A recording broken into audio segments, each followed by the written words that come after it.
Olá, caros alunos de Literatura Brasileira 1, da Faculdade de Letras da Universidade Federal de Minas Gerais. Bom, vou dar início aqui então à discussão que faríamos em uma aula presencial, mas por diversos motivos acabamos tendo que optar por esta gravação, pela gravação deste vídeo. Eu gostaria de começar aqui, este vídeo retomando alguns aspectos que nós estávamos discutindo nas aulas presenciais, sobretudo o aspecto da idealização da figura do indígena no romantismo brasileiro. Como nós já sabemos, o romantismo brasileiro, dentre outras características, teve como fundamento a idealização e a criação de um passado mítico para a nação que naquele momento estava se tornando independente. Então esse retorno ao passado, esse grandioso e belo passado, se deu sobretudo a partir da estetização da figura do indígena como o herói nacional, como aquele então que representa a identidade do Brasil. Bom, acompanhamos, sobretudo a partir da leitura dos poemas de Gonçalves Dias, essa figuração mítica. E hoje vamos discutir um pouco como isso acontece no livro Memórias da Rua do Ouvidor, de Joaquim Manuel de Macedo, no primeiro capítulo, e já introduzindo o José de Alencar com o Guarani.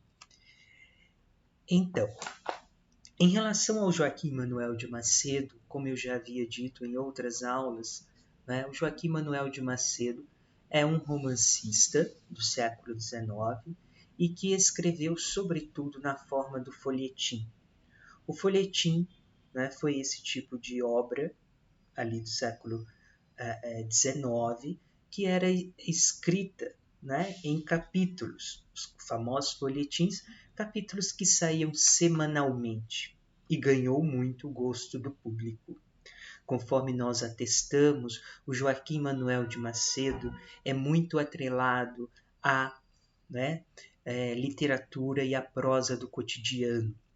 Escreveu diversos livros, contudo, como atestam muito bem o Antônio Cândido e também o Alfredo Bozzi, que estão sendo aí as nossas principais referências, o Joaquim Manuel de Macedo não se destaca tanto, até porque ele apresenta na sua composição, na sua escrita, personagens muito característicos, personagens muito, digamos assim, naquela classificação entre personagens planos e esféricos. Os personagens do Joaquim Manuel de Macedo são personagens planos, que não desenvolvem aí um tipo psicológico muito profundo.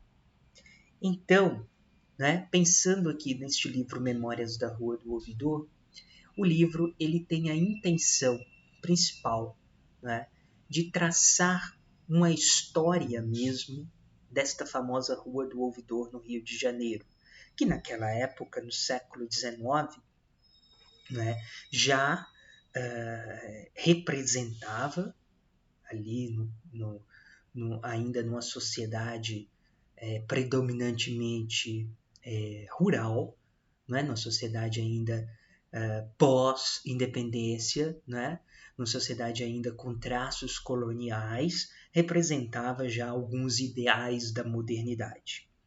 Então poderíamos pensar que o Joaquim Manuel de Macedo, neste livro, ele se comporta como um verdadeiro flané, aquele que está a percorrer as ruas da cidade, que está a passar inicialmente por reformas urbanas.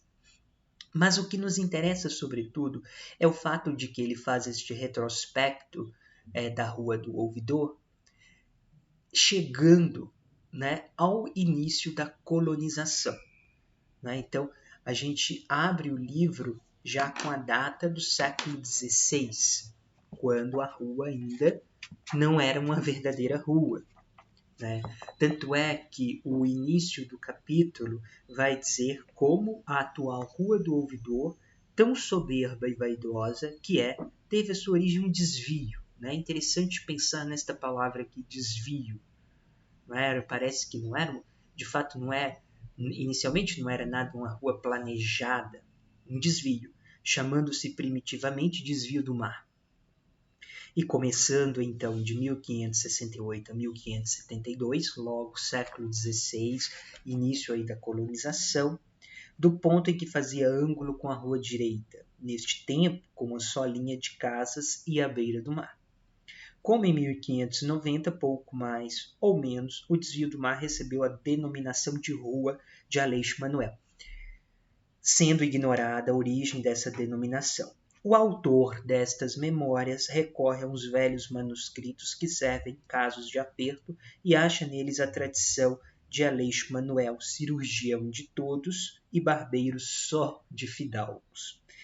Começa a referi-la, mas suspende-a no momento em que vai entrar em cena a heroína, que é mameluca, jovem e linda, e deixa os leitores a esperar por ele 7 dias. Vejam, esta primeira parte aqui é como se fosse, de fato, né, um prólogo, né, como se fosse uma peça teatral. Aqui está sendo descrito uma espécie de resumo de toda a história, do que há de ser contado ao longo deste capítulo. Isso é muito importante, porque para o leitor do romance de folhetim, então é como se ele estivesse aqui diante de uma sinopse. Então ele já prevê o que vai acontecer a posteriori, né? Então o capítulo 1, ele vai tratar de como a Rua do Ouvidor, a atual Rua do Ouvidor, no presente da Enunciação, aí no caso século XIX,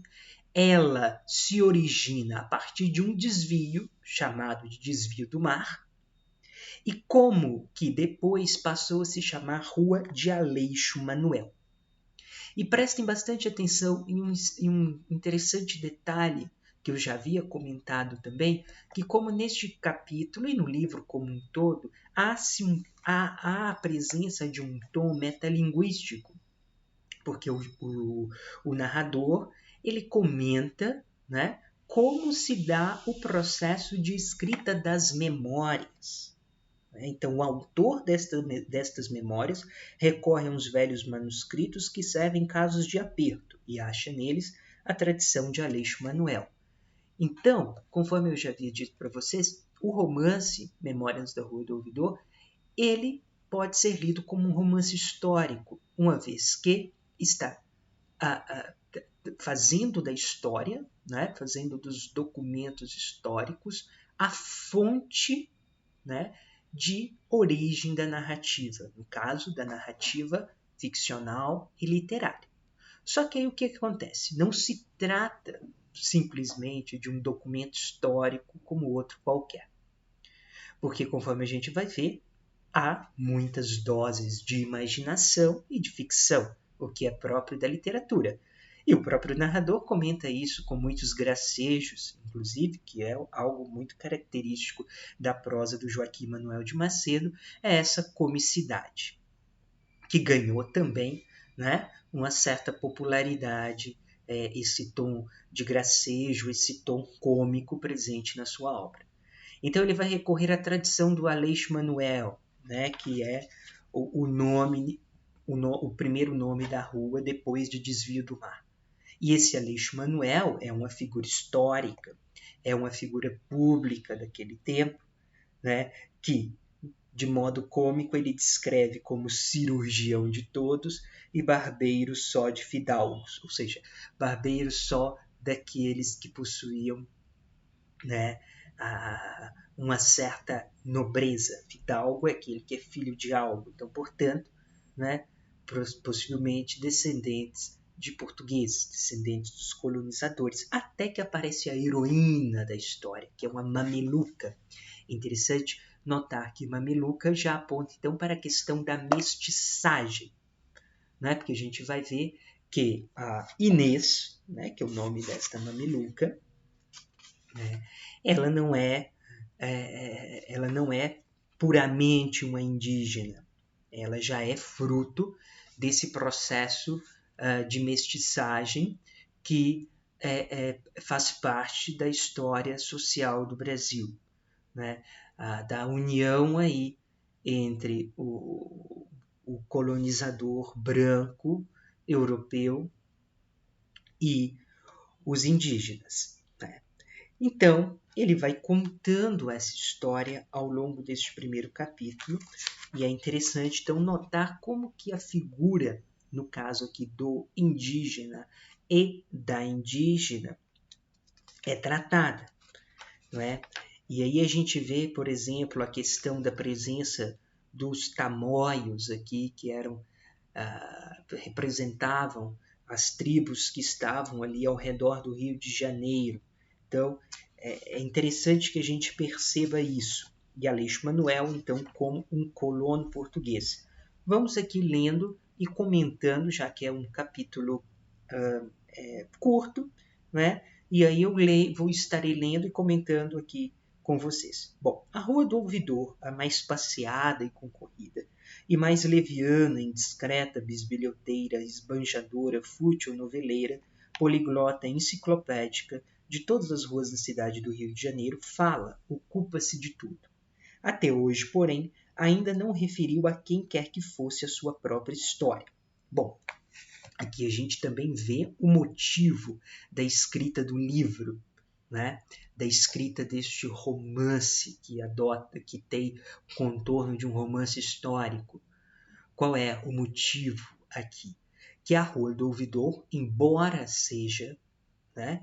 Embora fosse, ainda mas naquele momento, embora fosse uma das ruas mais famosas do Rio de Janeiro, naquele contexto ali do Segundo Império já, embora fosse uma rua que representasse, né, os ares da modernidade, sobretudo pela questão da moda. Isso aí depois, se vocês acompanharem a leitura do livro como um todo, isso vai ficar bastante marcado. Ainda não havia, segundo o narrador, alguém que se ocupasse da história desta rua, né, que fizesse um retrospecto histórico desta tão importante e famosa rua. Então, o que parece aos olhos do leitor é que o narrador deste livro ocupar-se-á, então, destas histórias. Se tão elegante, vaidosa, tafulona e rica do século atual, século XIX, né? Porventura lhe apraz esquecer o passado para não confessar a humildade de seu berço. E aqui a gente já nota um tom cômico, né? E uma certa antítese aí em relação da Rua do Ouvidor, porque apesar de rica, galanteadora, né, boêmia e esplendorosa rua, talvez ninguém tenha recorrido ao seu passado para mostrar que ela nasce de maneira humilde, segundo o narrador nos coloca. Pois que é do ouvidor, corre bem os ouvidos. Porque tomei a peito escrever-lhe a história, mas com tanta verdade e retidão, que se lembrando-lhe seus tempos primitivos, ela tiver de amuar-se pelo ressentimento de sua soberba de fidalga nova. Há de sorrir depois algumas saudosas e gratas recordações que avivarei em seu espírito perdidamente absorvido pela garridice e pelo governo da moda. Né? Justamente, ainda continua aqui a justificativa, né, do fato dele estar, né, contando a história da Rua do Ouvidor. Então, as memórias da Rua do Ouvidor têm em falta de outras, ou seja, não havendo outras memórias, um incontestável grande e precioso merecimento, pois começa já imediatamente, sendo seus hipotéticos leitores poupados aos tormentos do prólogo, proêmio, introdução, ou coisa que o valha, em que de costume o autor, abismado em dilúvios de modéstia, abusa da paciência do próximo com a exibição de sua própria pessoa afixada no frontispício do monumento. Né? Aqui há também um tom bastante irônico e cômico, porque ele diz que o leitor está dispensado de um prólogo, de um proêmio, de uma introdução, e o que ele está fazendo é justamente isso, um prólogo, um proêmio, uma introdução, antes de começar a história. Sobretudo, essa introdução tem um caráter de justificativa, né? Ele quer justificar por que ele está contando a história da Rua do Ouvidor, né? Escrevendo estas memórias. Salvo respeito à sua atual condição de rica, bela e ufanosa dama, né? Vejam aqui, né, como que é caracterizada a Rua do Ouvidor, sempre com adjetivos positivos e enaltecedores dessa beleza.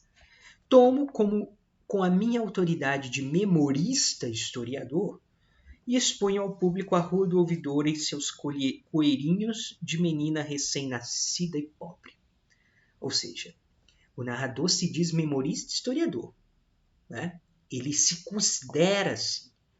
Contudo, a gente vê que não é propriamente a figura, né, mesmo de um historiador que está aqui em jogo. É a figura mais de um narrador ficcional aqui. A atual rainha da moda, da elegância e do luxo nasceu... Aí vejam, há umas reticências, né, que já apontam para o que ele vai dizer a posteriori. É indeclinável principiar por triste confissão de ignorância. Não sei. Olha aí a comicidade e o tom irônico. Ele se afirma memorista e historiador, mas ele não sabe como que nasceu esta rua. Não pude averiguar a data do nascimento da rua que desde 1780 se chama do Ouvidor.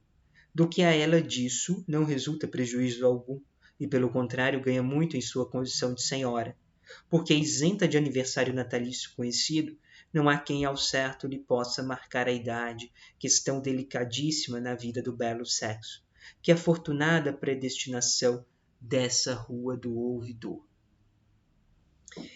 São menos felizes que elas as próprias senhoras nascidas no último dia de fevereiro, ano bissexto, as quais têm o condão de aniversário natalício só de 4 em 4 anos.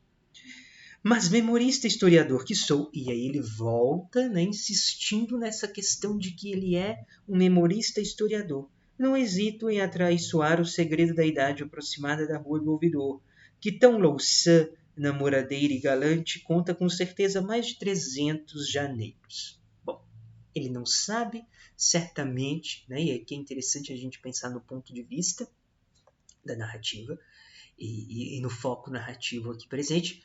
Ele afirma que não sabe exatamente quando nasce a rua, mas diz ter certeza de que ela tem mais de 300 janeiros, isto é, mais de 300 anos. Sabem todos que a cidade de São Sebastião do Rio de Janeiro, fundada por Mendes Sá em 1567, teve o seu assento sobre o Monte de São Januário, depois chamado de Castelo. Mas perdido o receio de ataques inopinados dos tamoios, começaram logo os colonos a descer do monte e a estabelecer-se na planície. Vejam aqui que ele remonta de novo, aqui, né, pela primeira vez, ele remonta a questão da colonização, né, e o medo o receio que os colonos tinham da tribo dos tamoios. Primeiramente levantaram à beira do mar casas e choupanas com uma só linha, formando o que alguns anos mais tarde recebeu o nome de Rua da Misericórdia. Em seguida foram adiantando suas rudes construções pela praia de Nossa Senhora do Ó, que a mudar de denominação se foi chamando lugar do Ferreiro da Polé, Praça do Carmo, Terreiro do Paço, Largo do Paço e enfim Praça Dom Pedro II.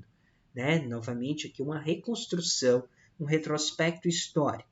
Da praia de Nossa Senhora do Ó, onde logo depois de 1567 um devoto erguera pequena capela com essa santa invocação, as casas e palhoças continuaram a levantar-se mais ou menos separadas uma das outras e ainda à beira do mar, e também em uma só linha, que muito em breve formaram a primitiva Rua Direita, que é desde 1870, Rua 1º de Março. Ainda não chegamos na Rua do Ouvidor. Tudo isso foi obra de 1568 a 1572, início, portanto, aí da colonização. E não admira porque as primeiras casas eram de construção muito ligeira e evidentemente provisória. Mas em ano que correu entre o de 1568 e o de 1572, Alguns colonos abriram a pouca distância do começo da rua, que se denominou direita, uma entrada em ângulo reto com ela, e cada qual foi improvisando grosseiro ube para si e para sua família aos lados dessa aberta feita sobre areias e por entre mesquinha vegetação denunciadora de antigo domínio do mar. Então, os colonos vão adentrando, né? Os colonos vão ocupando o espaço. Né? Os colonos, então, estão dando início ao que depois seria a cidade do Rio de Janeiro. E curiosa, interessante, notável, notabilíssima ideia ou inspiração daqueles colonos portugueses, tão risonhos e tão sem malícia, como aquela aberta ainda não era rua, e eles precisavam designá-la por algum nome, chamaram-na Desvio do Mar. Desvio. Vejam bem, então a Rua do Ouvidor, ela nasce como um desvio, ainda não como uma rua, um desvio que vem do mar. Eis então, como diz o narrador, o berço da bonita, vaidosa e pimpona atual Rua do Ouvidor. Fica, pois, historiado que ela nasceu de um desvio, e desvio da rua direita, ou do caminho direito, que, a falar a verdade, não era de bom agouro. Por quê? Né? Se ela é um desvio do que é direito, é um desvio do que é correto. Então, aqui o que ele está querendo dizer é que isso não é de bom agouro, e isto não era um bom princípio para esta rua tão famosa. Todavia, foi ali aumentando logo o número dos tetos abrigadores, como porém, se já estivesse prevendo e prelibando seus destinos futuros, o Desvio do Mar ostentou desde os seus primitivos anos suas duas séries de cabanas de aspecto rústico, mas agradável e perfeitamente alinhadas e paralelas. Né? Início, então, aí da ocupação mesmo desta rua. O desvio teve por primeiros moradores gente pobre, no trabalho, porém ativa, peões que exerciam místeres, né, operários e um cirurgião que era barbeiro dos nobres. E cirurgião, conforme nós já sabemos, é o Aleixo Manuel. Mas no ano de 1590, e sem intervenção nem audiência da Câmara Municipal, o Desvio do Mar, por acordo geral dos colonos, subiu ao grau honorífico de rua urbana com o nome de Aleixo Manuel. Então, 1590, segundo o narrador, já aí no final do século XVI, a rua que antes era Desvio do Mar torna-se então rua urbana e passa a se chamar Rua Aleixo Manuel. Mas quem é esse Aleixo Manuel? É o que nós vamos descobrir agora. Tal foi a primeira denominação que recebeu, deixando de chamar-se Desvio, a rua, cujas memórias escrevo, Aleixo Manuel. Nome masculino, feio, ingrato, peão sem raiz de fidalguia, nem carta de nobreza. Procurei nas crônicas do tempo e nas obras de Monsenhor Pizarro e de Baltazar da Silva Lisboa algum Aleixo Manuel, que tivesse deixado nome na história, mas foi trabalho baldado, isto é, inútil. Não encontrei entre os fidalgos da nascente colônia, nesse expositivo e recusável avô da atual Rua do Ouvidor. Não há, porém, meio de dissimular o parentesco, porque em livros que escaparam ao incêndio do arquivo da Câmara Municipal da cidade do Rio de Janeiro, em 1791, se acha escrita e mencionada a tal denominação de Rua de Aleixo Manuel. Bom, então, aqui ele coloca, e é muito interessante, a partir daí que a gente vai ver a presença marcante, né, da invenção puramente ficcional, é que ele não encontra nada que remeta nos documentos e nos arquivos a esse Aleixo Manuel. Que nem por isso se arrepie ressentida e que não maldiga do seu memorista a excelentíssima Rua do Ouvidor. Até aqui, o pouco que deixo relatado é seriamente tradicional quanto ao desvio, e em tudo mais positivamente histórico. Quero, porém, em honra e glória da Rua do Ouvidor, dar a todo transe, em falta de origem aristocrática impossível, origem romanesca, a denominação de Aleixo Manuel que ela teve noutro tempo. Vejam aqui a questão principal. Então, ele, na falta de uma origem nobre, ele vai dar, então, uma origem romanesca, isto é, vai escrever então um romance literário para esta famosa Rua do Ouvidor. Para casos de aperto como este, o memorista que se reserva direitos confessos de imaginação, olha aí, deve ter sempre velhos manuscritos ricos de tradições que expliquem o que se ignora. Então, na ausência, né, de fontes confiáveis, ele vai inventar. Não existe dos meus leitores que tenham por incontestável a tradição que apanhei nos meus velhos manuscritos. Liberdade ampla de aceitá-la ou não. Isso aí, licença poética, nós sabemos que pertence ao universo da literatura.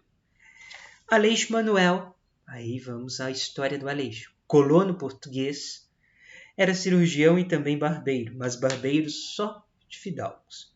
Morava no Monte de São Januário, perto do colégio dos padres jesuítas. Como, porém, poucos doentes tivesse, e ainda menos fidalgos a barbear, lembrou-se um dia de procurar fortuna explorando a guerra. Esse, então, é o Aleixo Manuel, um colono português. Neste ponto, a minha tradição se aproveita de uma lúgubre página da história. Como os índios tamoios, irreconciliáveis e odientos inimigos dos portugueses, hostilizassem a estes quando constantemente atacando e destruindo seus estabelecimentos rurais na capitania de São Vicente e ainda mais na do Rio de Janeiro, o governador Antônio Salema, resolvendo exterminar aquela tribo selvagem, fez partir contra ela 2 colunas expedicionárias, uma de São Vicente e outra da cidade de São Sebastião do Rio de Janeiro, para nesta capitania levarem a ferro e fogo e extermínio a essa tribo funesta e indomável. Vejam bem que ele recorre então às páginas da história justamente para explicar o momento em que os portugueses, os colonos portugueses, vão começar então a exterminar a tribo dos tamoios, que era uma tribo que, como o narrador diz, uma tribo irreconciliável. E prestem atenção aqui, que mesmo nesse certo tom de comicidade, o que se trata aqui, o que se vê aqui, o que se presencia aqui, é a violência da colonização portuguesa, não é? A violência da colonização portuguesa na perseguição e no massacre das tribos indígenas, né, dos povos nativos e dos povos originários. E mesmo que o romantismo quisesse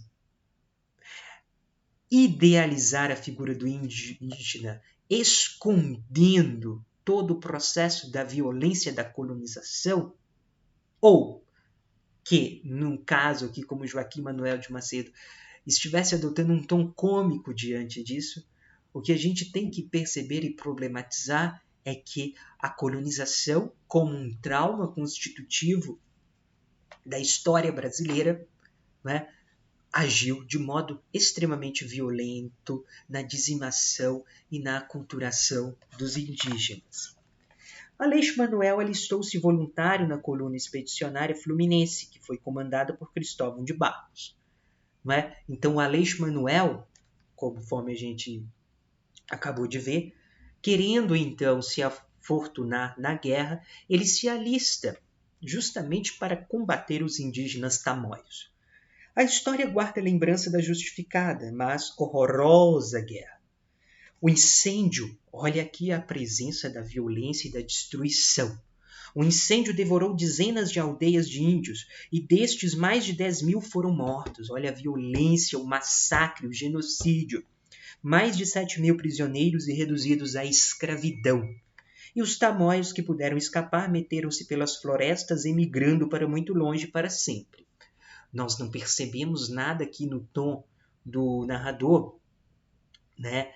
Que estivesse, ele apenas está contando a história, não tem nada no tom deste narrador que se oponha ao massacre, não é? Dos indígenas orquestrado pelos colonizadores portugueses.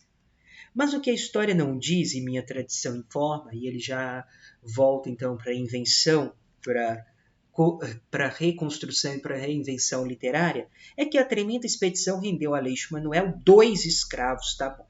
Então, desta guerra, Aleixo Manuel ganha, como dote de guerra, 2 escravos tamoios. Lembrando que no início da colonização, antes, né, do brutal tráfico dos negros vindos de África para o Brasil, os indígenas eram escravizados, a quem ele, generoso e a custo, salvara da medonha hecatombe de uma horda apanhada de surpresa em sua aldeia, nas proximidades de Cabo Frio. Os 2 escravos eram um índio quase sexagenário e uma índia, sua neta, de 3 anos de idade, um homem já a envelhecer e uma menina a criar. Mas para conseguir salvá-los da morte, Aleixo Manuel os tomou à sua conta.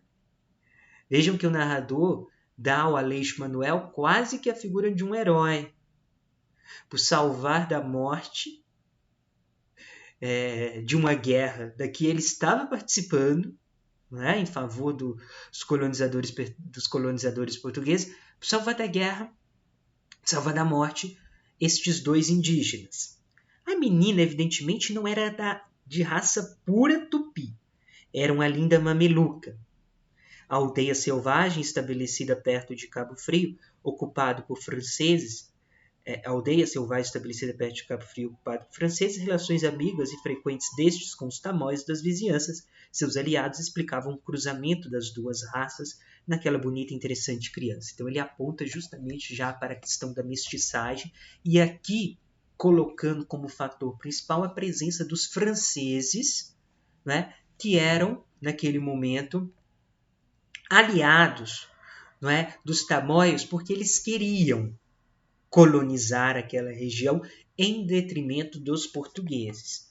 De volta à cidade, Aleixo Manuel não quis continuar a residir no Monte de São Januário e, fazendo construir boa e espaçosa cabana no Desvio do Mar, antigo nome da Rua do Ouvidor, nela se estabeleceu como cirurgião e ainda barbeiro, mas barbeiro só de fidalgos. Os 2 escravos receberam o batismo. O índio já meio velho chamou-se Tomé e a menina, ainda criança, Inês. Percebam aqui a presença da aculturação. Ou seja, ao receberem o batismo, eles estão deixando a sua condição cultural original e se tornando, portanto, cristãos, católicos. Deus abençoa sempre as boas ações e sobre todas as virtudes a caridade. Aleixo Manuel colheu em breve proveitoso e merecido prêmio de seu nobre e generoso impulso de amor ao próximo para com os 2 infelizes. De novo, a exaltação da figura do Aleixo Manuel como aquele que possui caridade por salvar indígenas, mas que estava também perseguindo indígenas. Tomé, mandado por seu senhor a trazer-lhe do Monte do Desterro, depois de Santa Teresa, a famosa e ótima água de Carioca, internava-se na floresta e nela recolhia ervas, folhas cortiças e raízes de árvores, cujas virtudes medicinais, por experiência, embora rude, conhecia, e as levava ao cirurgião, a que indicava as moléstias em cujo tratamento elas aproveitavam. Com esses novos recursos terapêuticos, Aleixo Manuel começou, graças ao pobre escravo, a distinguir-se por admiradas vitórias médicas, ganhou fama, teve clínica extensa e rendosa. Reconstruiu sua cabana, que se tornou casa muito regular e de bonito aspecto exterior, bem que de um só pavimento. E adicionou-lhe a um lado uma cerca ou gradil de varas, fechando pela frente pequeno jardim, canteiros de legumes, seguindo-se para o fundo quintal. E com todo esse luxo, o cirurgião não teve ânimo de privar-se da glória de barbear fidalgos. Então, aproveitando-se, né, do conhecimento do indígena, do Tomé, o Aleixo Manuel se enriquece e, a partir de então, torna-se barbeiro de fidalgos. No entanto, Inês ia crescendo a traquinar pela casa e pelo jardim, e o senhor de dia em dia cada vez se deixava enfeitiçar mais pela escrava. Mas Aleixo Manuel já era notabilidade, cirurgião famoso, mais considerado dos moradores do Desvio do Mar, e não havia quem pensasse em dar ao desvio a denominação de Rua Aleixo Manuel. Ao correr do ano de 1590, o cirurgião principiou a observar certa mudança de costumes em alguns fidalgos que, em vez de mandá-lo chamar às suas casas, como dantes, vinham barbear-se na dele. E a gente sabe por quê.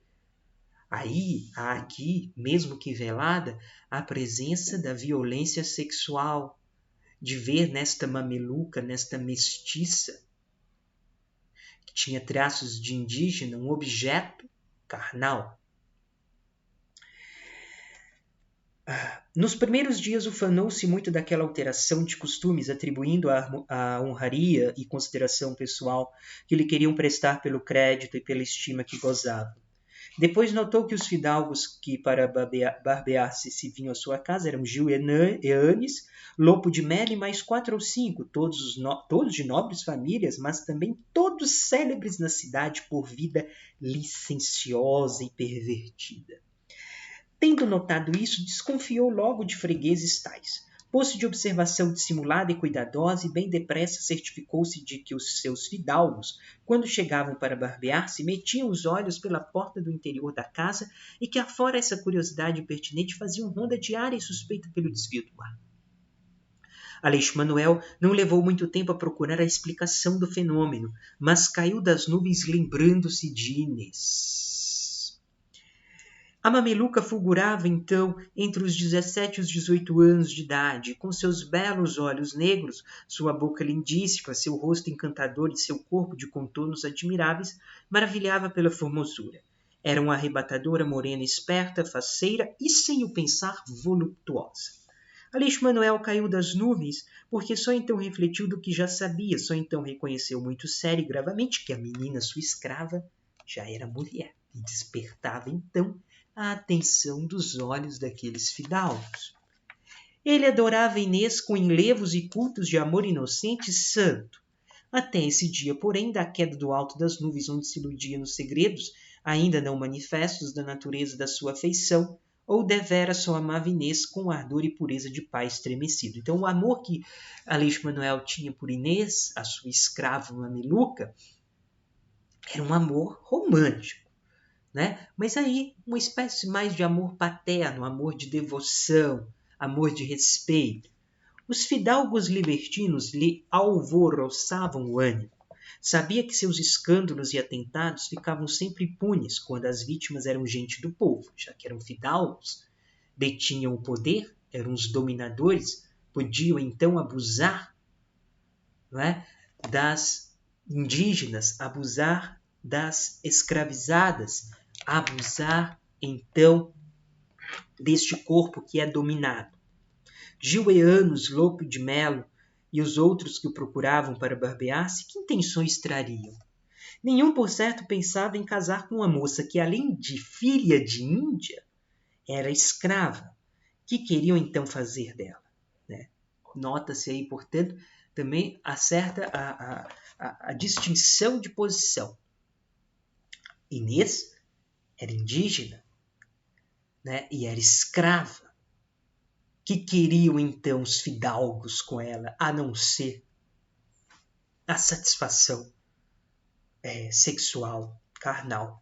E aí, de novo, a presença da violência da colonização também no processo de mestiçagem, que foi brutal.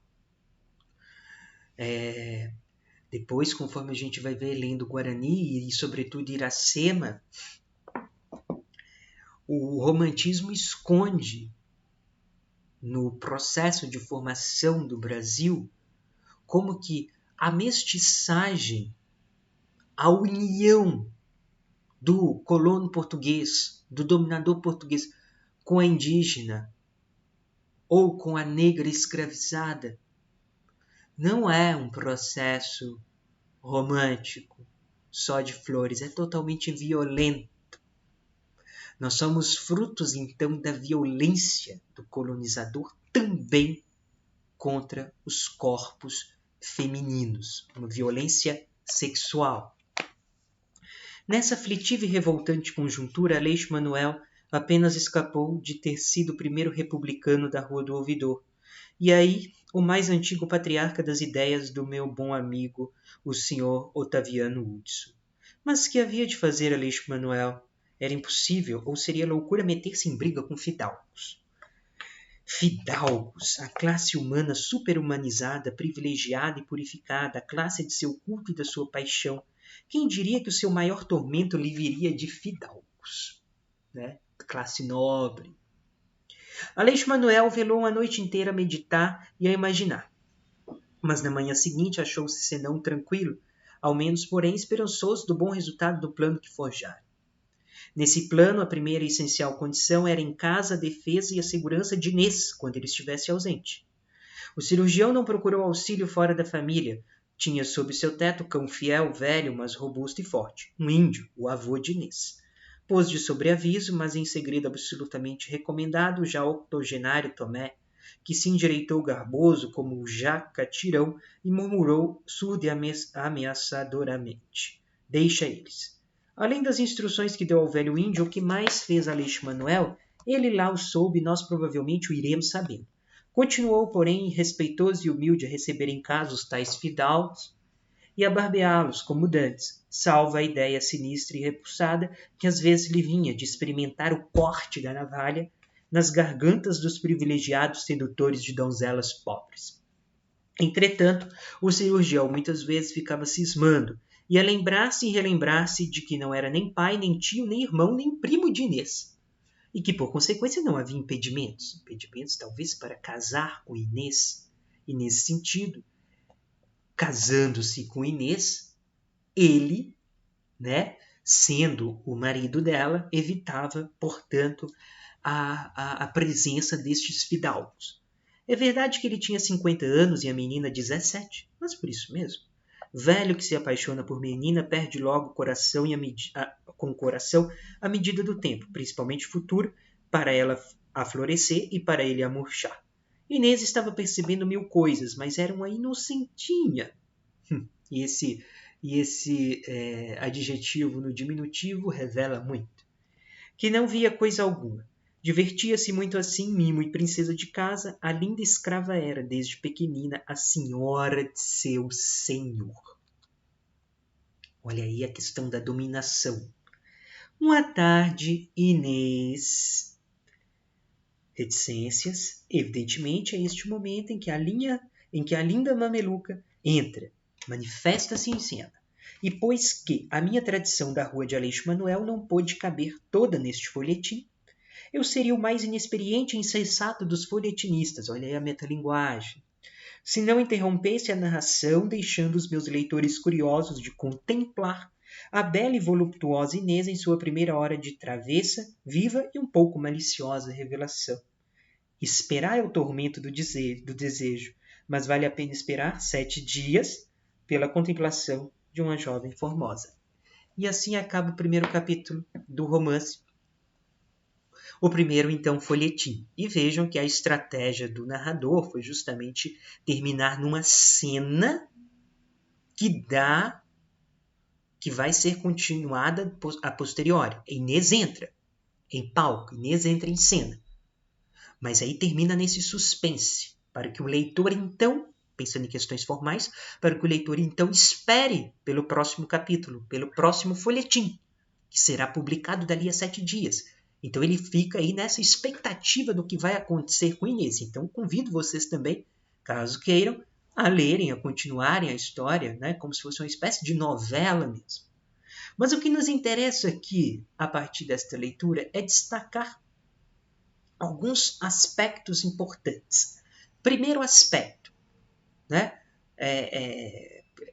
embora o livro se figure como um romance histórico, como um romance memorialista, e queira aí fazer um retrospecto da Rua do Ouvidor desde o século XVI, o que nos interessa reter aqui é a figura, sobretudo, já que estamos tratando disso, a figura do indígena.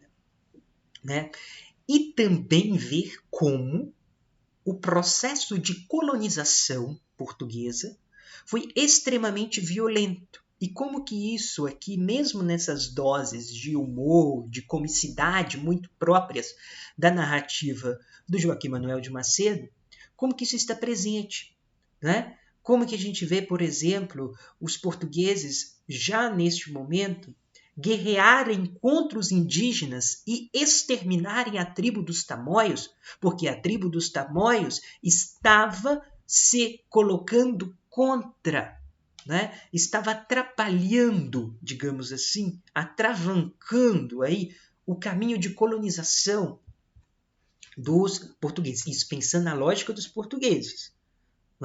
Então, como que os portugueses, já no processo colonizatório, viam os indígenas. Não é aquela celebração pintada no famoso quadro, se eu não me engano, do Vitor Meirelles, da primeira missa no Brasil, né? Que parece que o processo de colonização foi um processo extremamente pacífico. Os indígenas se renderam, então, ao catolicismo português e ali celebraram, né, a união bela que formaria os brasileiros, sem nenhum derramamento de sangue. Não é assim, senhores. Não é assim. Nós temos que pensar que o processo de colonização foi extremamente violento e a literatura, ela busca tentar retratar isso de alguma forma, mas no romantismo o que acontece é o contrário. O romantismo, justamente por idealizar a figura do indígena, e idealizar essa figura do indígena aos moldes europeus, como se o indígena fosse ou o cavaleiro medieval ou a donzela virgem, né, que merece o devotado amor,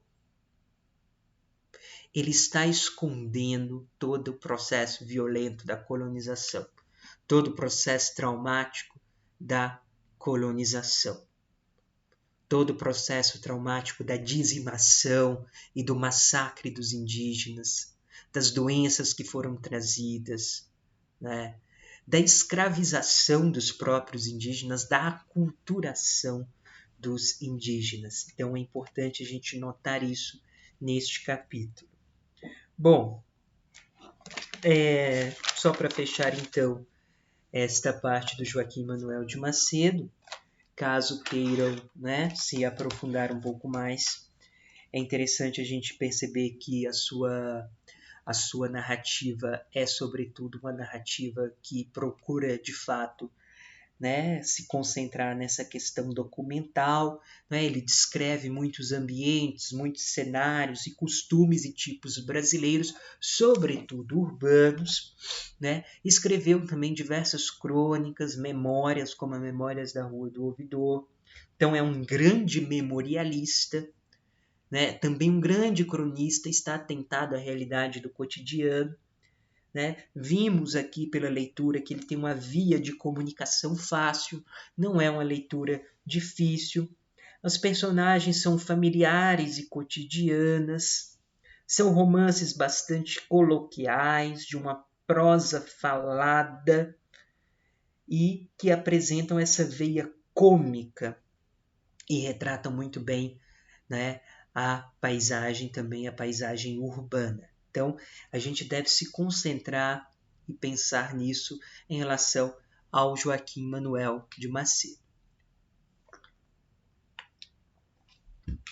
Bom, então, esta primeira parte foi voltada para o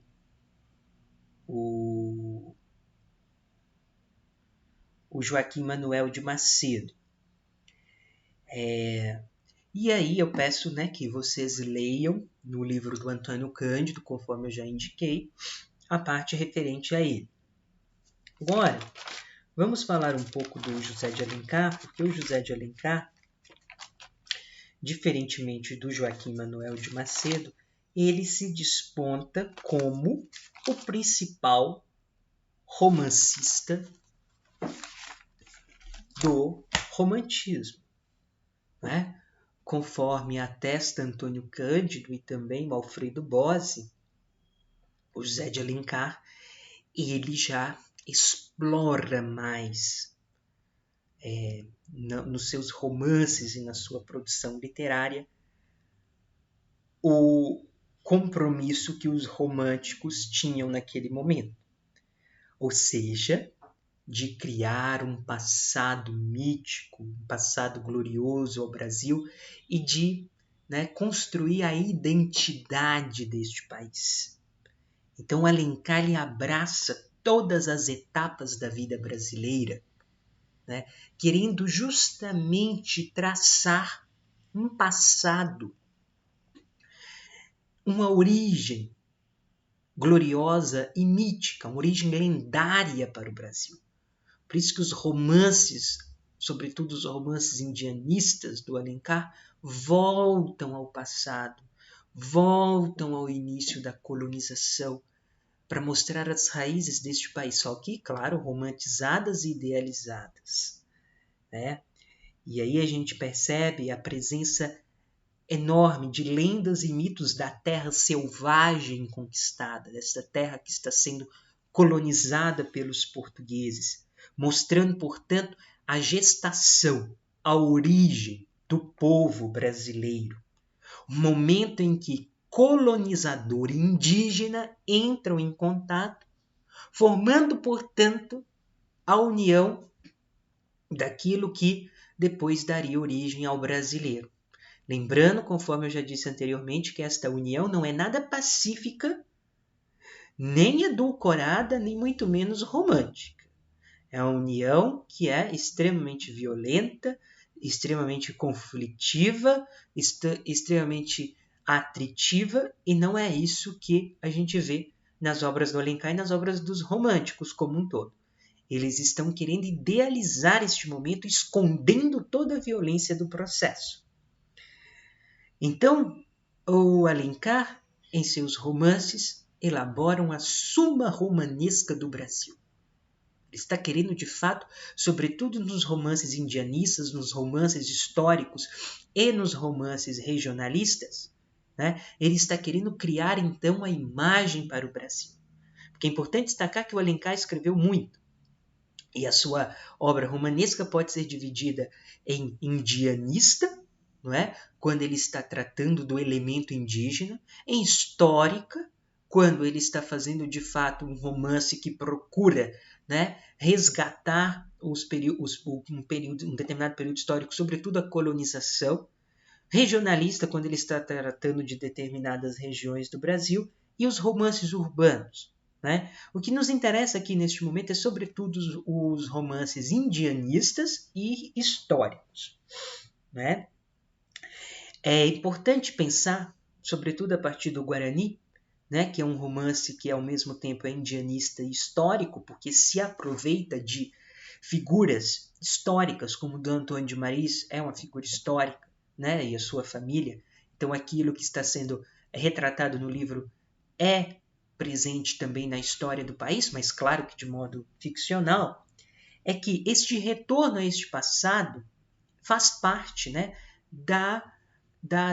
das características do romantismo como um todo, conforme nós já falamos.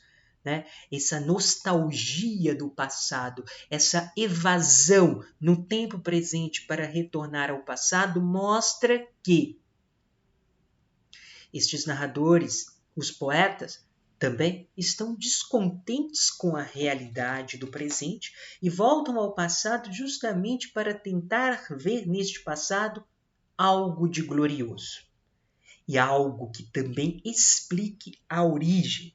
Então, essa evasão no tempo e também no espaço, porque Alencar nos devolve, sobretudo os romances indianistas, para o seio das florestas brasileiras, né, mostrando também a exuberância da natureza brasileira, né, exaltando então essa natureza como característica da nação brasileira. Né, isso faz parte da sua obra e faz parte também do romantismo como um todo, essa evasão no tempo e no espaço. Num tempo e num espaço remotos, longínquos, que já não fazem mais parte do presente da enunciação. E esse retorno, no caso do romantismo brasileiro, se dá sobretudo ao indígena, voltar ao indígena como aquele que representa, de fato, a identidade nacional.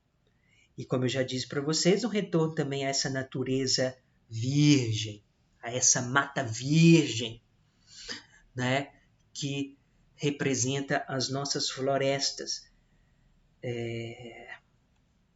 e nos mostra então uma vida natural.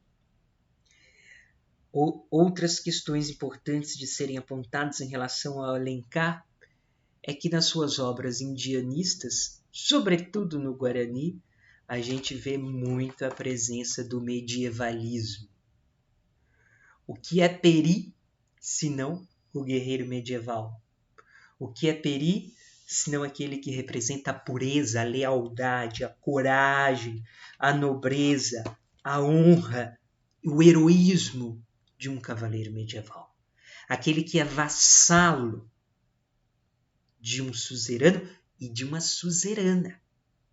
Porque o amor que Peri tem por Ceci é um amor que nos remete à vassalagem amorosa das cantigas de amor do trovadorismo medieval.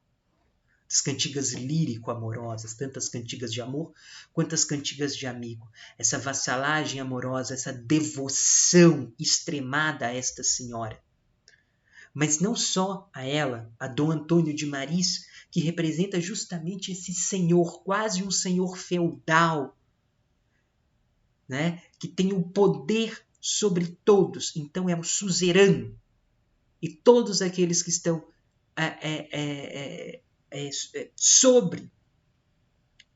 sob o seu comando se avassalam diante dele. Percebam aí como que isso está sendo construído no Guarani, a partir da leitura do Guarani. Percebam estes elementos. E estes elementos vocês devem perceber a partir da leitura já crítica de vocês. Né? É necessário, então, perceber justamente esta idealização romântica e medievalesca do indígena, que está sendo moldado conforme o ponto de vista europeu. Outra questão importante da gente perceber nas obras do Alencar é essa exuberância da natureza, né, e esse detalhe visual, descritivo da natureza, esse detalhe expressivo da natureza. Conforme nós já falamos em aulas passadas, no romantismo a natureza ela tem um tom bastante expressivo, diferente do que era no arcadismo, que era um tom apenas decorativo. Vejam no Guarani como que a natureza está sendo expressiva e ganha contornos de personagem, ganha contornos poéticos, extremamente expressiva a natureza. A prosa do Alencar também é uma prosa extremamente poética e dotada dessa expressividade tamanha. E agora, então, focando no Guarani. Conforme vocês leram, o Guarani é o primeiro romance indianista do Alencar. Então ele está na série dos romances indianistas, na qual são incluídos também Iracema, que depois comentaremos, e o Ubirajara. Foi publicado em 1857 e é dividido em 4 partes. O que nos interessa no momento é a parte 1, que começa como é próprio do Alencar, né? Essa parte começa com a descrição do cenário. Então, a presença de uma casa de colonos ali em volta do rio Paquequé, no Rio de Janeiro, perto da Serra dos Órgãos. Vejam como começa o primeiro capítulo da primeira parte. De um dos cabeços da Serra dos Órgãos desliza um fio de água que se dirige para o norte e, engrossado com os mananciais que recebe no seu curso de 10 léguas, torna-se rio caudal. É o Paquequé, saltando de cascata em cascata, enroscando-se como uma serpente, vai depois se espreguiçar na várzea e embeber no Paraíba, que rola majestosamente em seu vasto leito. Dir-se-ia que vassalo, olha aí a presença dos elementos medievais, e tributário desse rei das águas, o pequeno rio altivo e sobranceiro, contra os rochedos, curva-se humildemente aos pés do suzerano. Né? Olha aí já na abertura do primeiro capítulo, né, a presença expressiva já do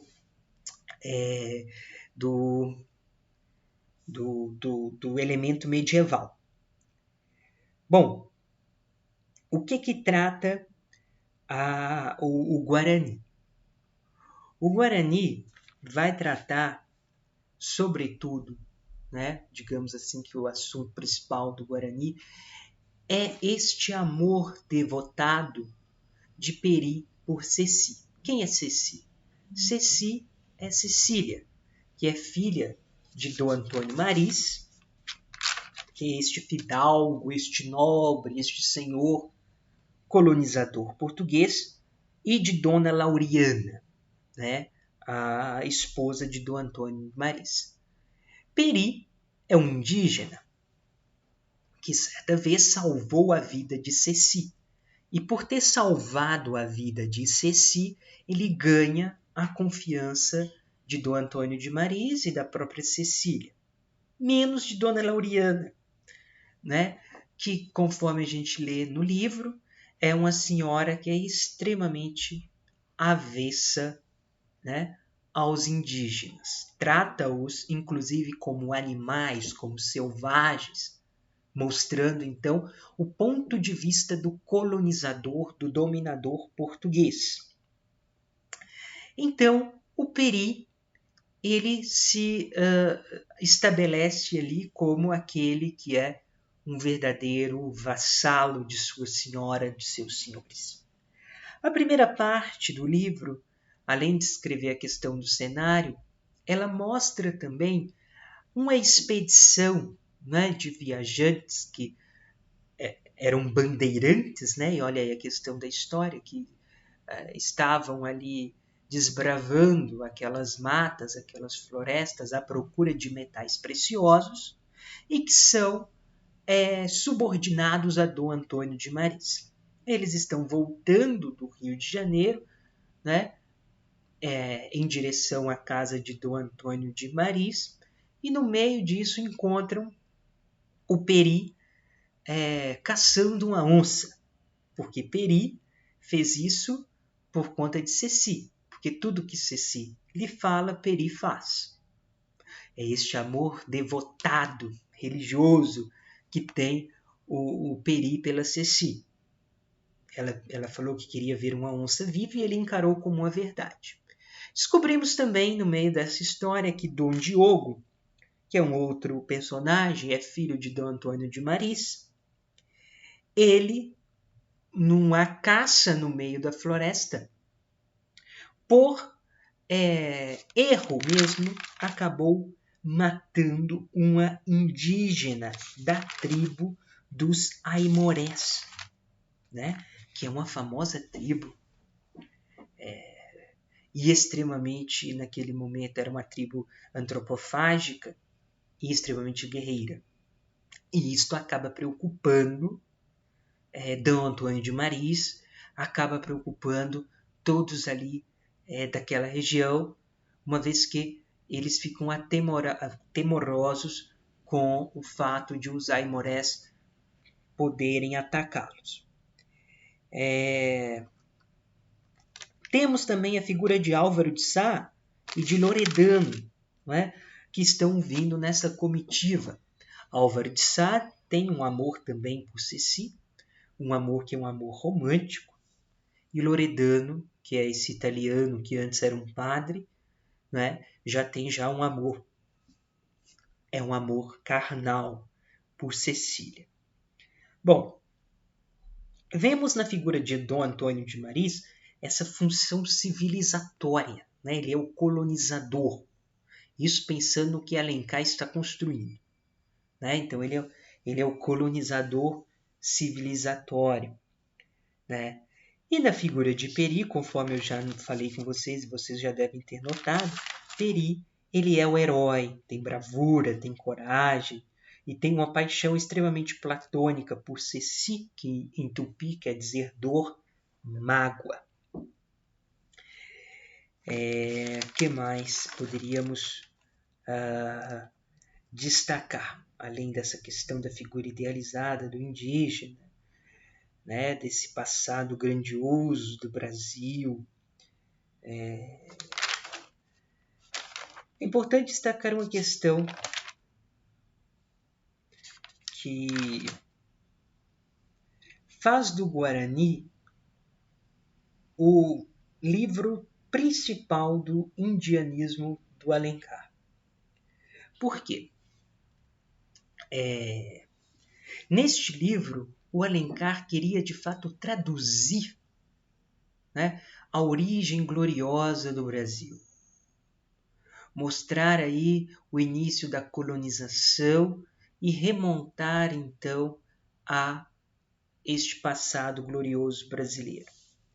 E ele faz isso, né, até como uma provocação ao Gonçalves de Magalhães, que é aquele poeta que nós já dissemos que inaugura o romantismo brasileiro com suspiros poéticos e saudades.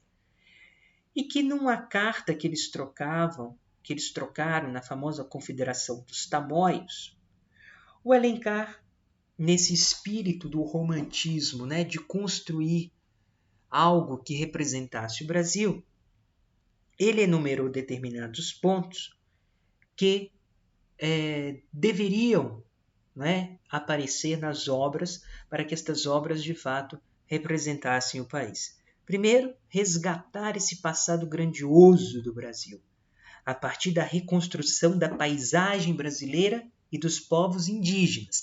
Reconstrução idealizada. Vejam como que a natureza, e isso é muito importante, vejam como que a natureza brasileira, a floresta brasileira, né, os rios e tudo mais está sendo, como que eles estão sendo descritos, né, de modo exuberante e ufanista.